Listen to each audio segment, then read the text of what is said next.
ഇതിന് മൃഗാശുപത്രിയിലൊന്ന് കാണിക്കണം. ഞാനുണ്ട്. ആട് പശു ഒന്നും ഇതിൽ കേറാൻ പറ്റില്ല. അത് ശരി.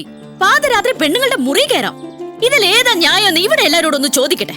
കേറിക്കോ കേറിക്കോ. ഗോപാല, എല്ലാം എടുത്തതേ ഈ വണ്ടിയിൽ വെച്ചോ. ഇത് പാലും വണ്ടിയൊക്കെയാ. ഡ്രൈവർ കൊള്ളാല്ല. ഇതെങ്ങനെ സാധിച്ചു? ചില മുഖം മൂടികൾ അഴിഞ്ഞു വീണു ഗോപാല. മോത്തമുടി ഒന്നും അഴിഞ്ഞു വീണ്ടില്ല. അത് അവർ തന്നെ ഉണ്ട്. മോത്തമുടി അഴിഞ്ഞു വീണ് ഷേവ് ചെയ്യണം. ആ ചായക്കടയുടെ മുന്നിൽ ഒന്ന് നിർത്തിയേ. പരമുള്ള കുറച്ച് കാശ് തരാനുണ്ട്. ഇന്നൊന്ന് സൈൻ ചെയ്യണം ഇവിടെ. കുറച്ചു നാളായി കാശ് തരാന്നും പറഞ്ഞു പറ്റിക്കുന്നു. മര്യാദയ്ക്ക് കാശെടുക്ക്. അടുത്ത മാസം തരാമോളെ. പറ്റില്ല, ഇപ്പൊ കിട്ടണം. അടുത്ത മാസം തരാന്നേ. താൻ തരുന്നോ അതോ മല്ലിക ഇങ്ങോട്ട് വിളിക്കണം? വേണ്ട, ഇപ്പൊ തന്നെ വന്നേക്കാം.